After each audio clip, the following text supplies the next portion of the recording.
Hey everyone. Not sure why I'm writing this, but maybe it'll help me make sense of it all. So, I've been married to Emily for 9 years.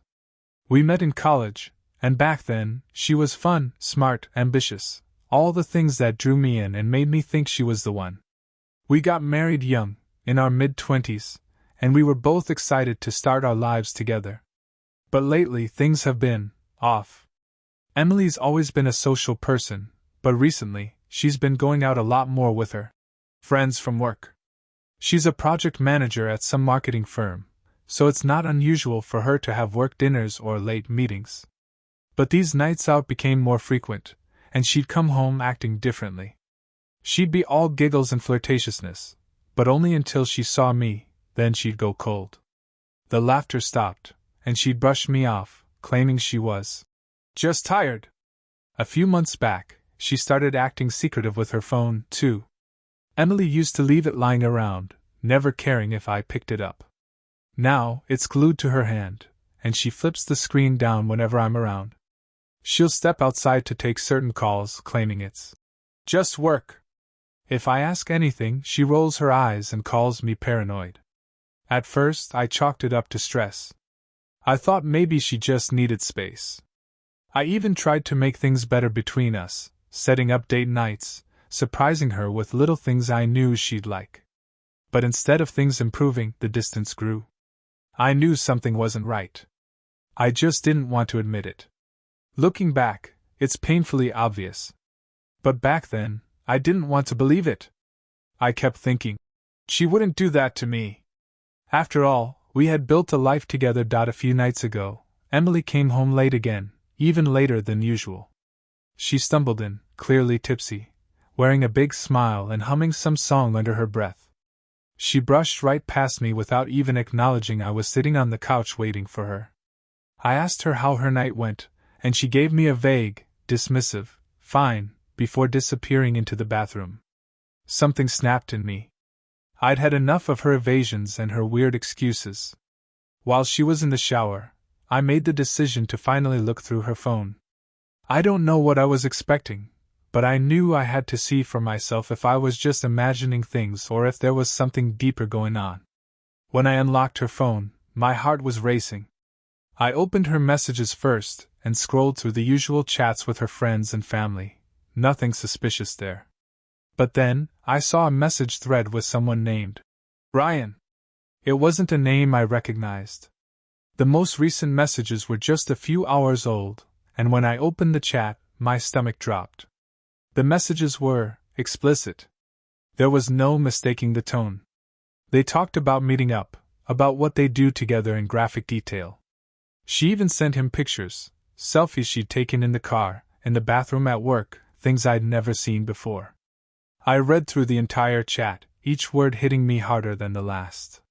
She'd been seeing him for months, sneaking around behind my back, while I was here trying to figure out how to fix our marriage. I felt like I was in a nightmare. My hands were shaking, my chest felt tight, and I could barely breathe. I remember just staring at the screen, rereading the messages over and over. How could she do this? How long had she been lying to my face, making me feel like I was the problem, while she was off having sex with some guy I'd never even heard of? By the time she came out of the bathroom, I was still sitting there, phone in hand, my mind racing with what I'd just seen. As soon as Emily walked into the room, her face shifted. She saw me sitting there with her phone and instantly went pale. "What the hell, Jason?" she snapped, trying to grab the phone from my hand. I didn't let her.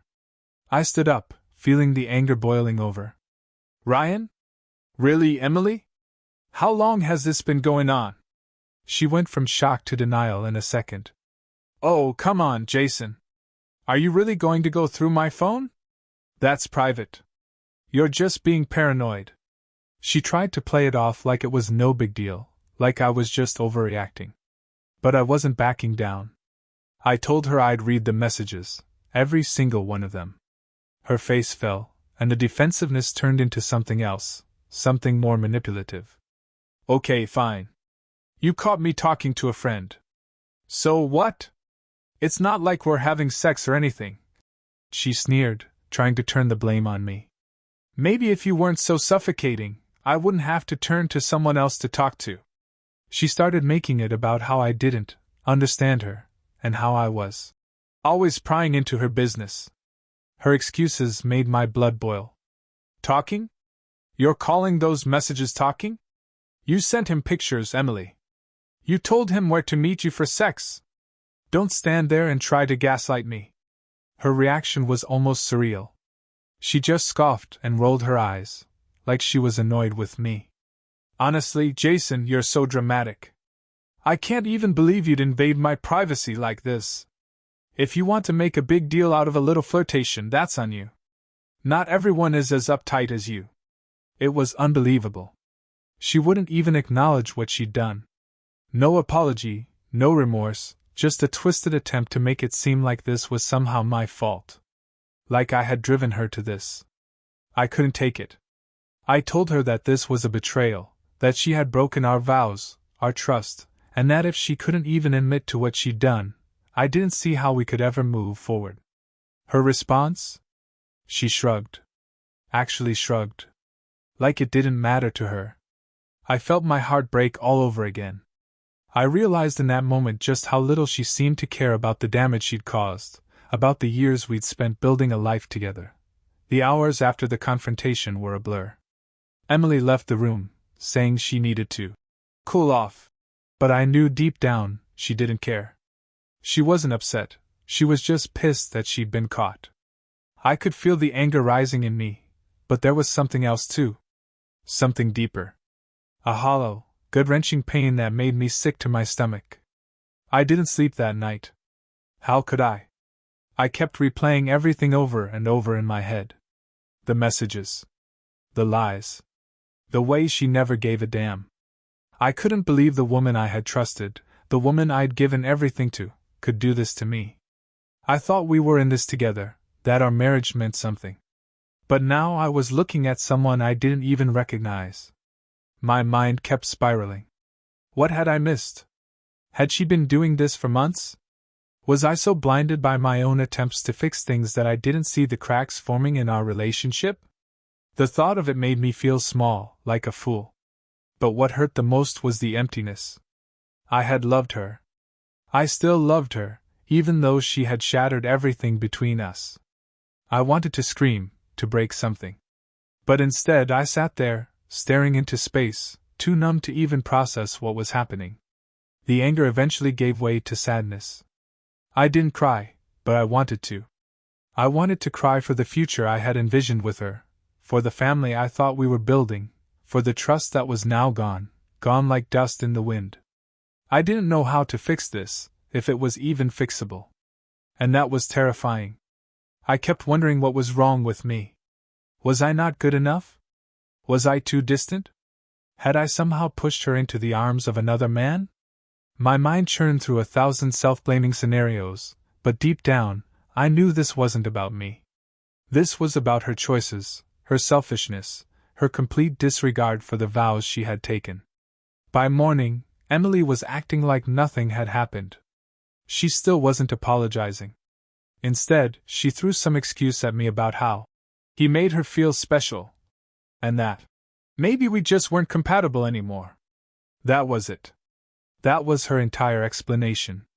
Like it was just some little hiccup in our relationship, nothing worth mourning.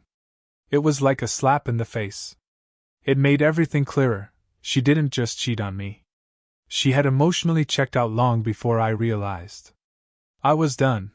The next few days were a blur of numbness, but also clarity. I couldn't stay in this marriage, not like this, not with the woman who had torn my heart out and stomped all over it.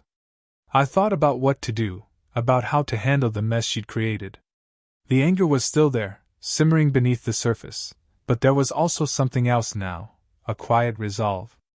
I couldn't look at Emily without seeing the betrayal. She might have been playing her game, pretending like nothing was wrong, but I couldn't do that. I couldn't be that man who ignored what had happened, buried the pain, and lived in a half-truth. I owed myself more than that.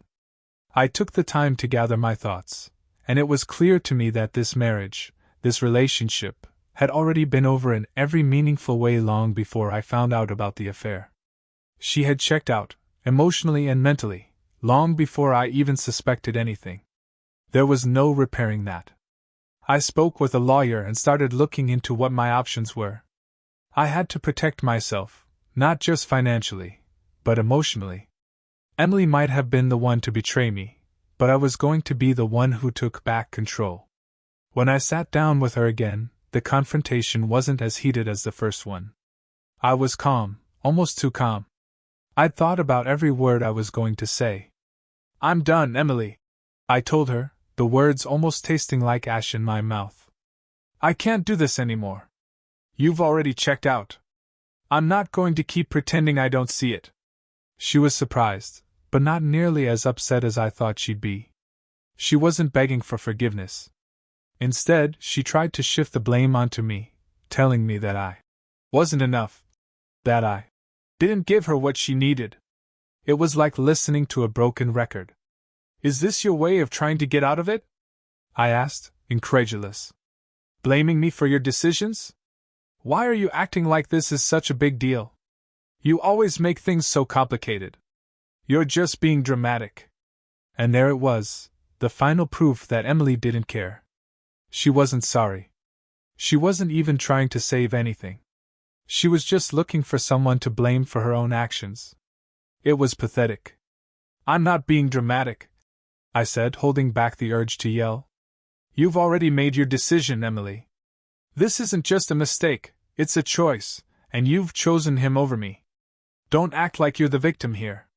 She didn't argue. She just stood there, expressionless, like she couldn't even be bothered to fight for the life we built together. I walked out of that conversation with one thing clear: I was done. There was no coming back from this. It wasn't about salvaging the relationship anymore. It was about me reclaiming my life. It's been a few weeks since that conversation, and it's still surreal to think about how quickly everything changed. One moment I thought I had a marriage, a future. The next, I was packing up my things and getting ready to leave the home we had shared for years. The whole experience has been a gut-wrenching journey of self-discovery. I never thought I'd find myself here, and if I'm honest, I never thought I'd have the strength to leave. I kept wondering if I could have done more, been more. But now I realize the truth: I did everything I could. The person I was married to wasn't the person I thought she was. I was just a placeholder for someone who wanted to use me until they found something better. And that's not my fault. I've learned that I deserve someone who respects me, who values me, and who is willing to work through problems, someone who doesn't look for ways to escape when things get tough. Emily wasn't that person, and as much as it hurts to admit, I'm better off without her. I'm still processing the emotional toll this has taken on me.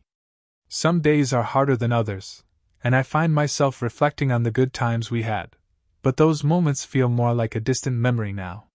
It's almost like I was living in someone else's life, and now I have to build my own from scratch. What I've realized is that healing takes time. It won't happen overnight, and it won't be easy. But it will happen. I'm learning to trust myself again, to love myself again. To accept that I didn't deserve this, and that I can do better. To anyone else who might find themselves in a similar situation, let me say this: trust your instincts. If something feels wrong, it probably is. Don't let anyone make you feel like your feelings aren't valid. And don't ever stay in a relationship where you feel unloved, unappreciated, or disrespected. There's always a way out. It might seem impossible at first, but I promise, you're stronger than you think. Life doesn't always go the way we plan, but it's not the end of the road. It's just the beginning of something new. And I'm going to make sure that this next chapter is one where I'm happy, where I'm whole again. Because I know, deep down, I deserve it. It's been another few months since the blow-up with Emily, and I've spent that time focusing on myself. The healing process is messy, unpredictable, and sometimes painful, but I've started to get my life back. And let me tell you, it feels damn good to finally breathe without that weight hanging over me. The first few weeks after the split were the hardest. I was consumed by anger and confusion. I kept asking myself how Emily could do that to me. How could she lie so convincingly, let me trust her, and then just throw it all away? There were nights I didn't want to get out of bed, questioning everything about my life, my choices, my relationship, my future. I could barely look at myself in the mirror without seeing failure. But gradually, something changed. I started spending more time doing things that made me happy, not just things I felt I had to do for the sake of my marriage. I started going out with friends I hadn't seen in years, rekindling old hobbies I had let slip, and even started cooking again. Food had been something I loved to make when I was younger, but somewhere along the way, I let it fade into the background. Now, it's one of the little joys I've rediscovered. Cooking isn't just a distraction anymore, it's something I'm proud of. I've made some damn good meals since I've been living alone, I won't lie. I also started therapy. It was hard at first, like pulling teeth, but my therapist has been amazing. She's helped me navigate the complex emotions I've been grappling with, guilt, shame, resentment, and shown me how to break free from the mental traps Emily had built in my mind. One of the hardest things I've had to do is give myself permission to be angry and sad without feeling weak. And it's been freeing, honestly. For the first time in a long time, I'm learning that my happiness doesn't depend on someone else. I'm learning to value myself again. The self-doubt that consumed me when I was with Emily, wondering if I was good enough, if I was worthy, is slowly fading. I still have my moments, of course. There are still days when I question if I'll ever be able to trust someone again, but I'm learning to give myself grace. One thing I've noticed is how different my interactions with people have become. I used to be the guy who always put others first, who would sacrifice his own well-being for the sake of others, especially Emily. But now I'm more selective about who I give my time and energy to. I've surrounded myself with people who care about me, and I've become a lot more protective of my mental and emotional space. The idea of dating again feels strange. Some days I'm not sure if I'm ready. Other days I think about it with curiosity. What would it feel like to be with someone who genuinely values me, who treats me like an equal, who doesn't need to lie or cheat to get what they want? I haven't actively pursued it yet, but I don't rule it out. I'm not in a rush, though. Right now, I'm content with just figuring out who I am again. There are still nights when I think about Emily, and yeah, I get a little angry. I get sad that everything I thought we had turned out to be a lie. But the difference now is that I don't stay there. I don't let those thoughts consume me. I remind myself that I'm better off. This wasn't the life I planned, but it's the life I'm building now, and it's one that's mine. That's a feeling I haven't had in a long time. So, moving forward? I'm doing it on my terms. I'm not letting my past define me. I'm taking my lessons, embracing my pain, and using it as fuel to keep moving forward. Because, at the end of the day, that's all I can do. And if anything, this journey has taught me that I deserve happiness, on my own, or with someone who knows how to love me right. Looking back, it's impossible to ignore how much this experience has changed me. As much as I wish it hadn't happened, as much as I still wrestle with the betrayal Emily put me through, I'm not the same person I was a year ago. And honestly, I don't think I want to be. For one thing, I've learned the importance of setting boundaries. I used to think that being a good partner meant sacrificing everything for the relationship, putting their needs above mine, even if it hurt. But I've come to realize that it's not about that at all. Healthy relationships are built on mutual respect, communication, and trust. If one person isn't willing to put in the effort, it's not a relationship worth fighting for. And quite frankly, Emily wasn't willing to fight for it. She was too busy lying, cheating, and keeping secrets. I've also learned how crucial it is to listen to those little gut feelings. I ignored so many red flags along the way. I let myself believe that I could fix things or that I was overthinking it. But deep down, I knew something was off. The strange late nights, the mood swings, the emotional distance, those weren't just random coincidences. They were signs that something was broken. If I had trusted myself a little more, maybe I would have seen things earlier, maybe I could have saved myself the pain. That brings me to another hard lesson: never ignore your own needs. I let myself become so wrapped up in Emily's world that I lost touch with my own. I stopped doing things I enjoyed, I stopped being the person I was before we met. I became a shell of myself, constantly trying to fix someone who wasn't broken but just didn't care. So now I'm making a vow to myself. I will always make sure I'm taking care of myself. If I'm not okay, nothing around me will be okay. This journey has also taught me the power of self-worth. I spent so much time questioning if I was good enough for Emily, wondering what I could have done differently, what I could have been to make her stay loyal. But in the end, I've realized that it wasn't me. I was enough. It was her who wasn't.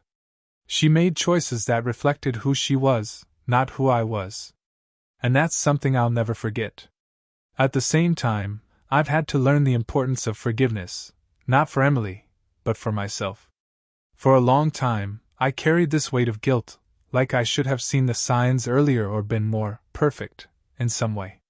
But I've come to understand that relationships are a two-way street. It wasn't my fault that she cheated.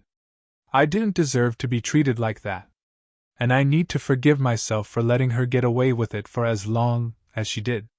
So, where do I go from here? Honestly, I don't have all the answers. I'm still figuring it out day by day.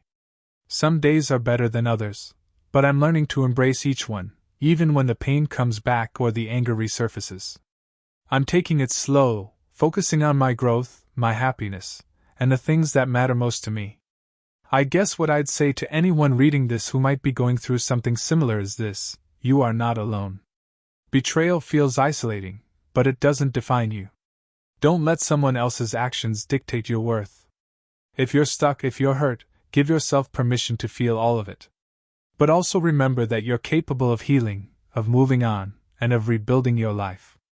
Don't ever forget that there's a life beyond the pain. There's a future that's all yours to shape. And you will get through it. It might take time, but you'll get there.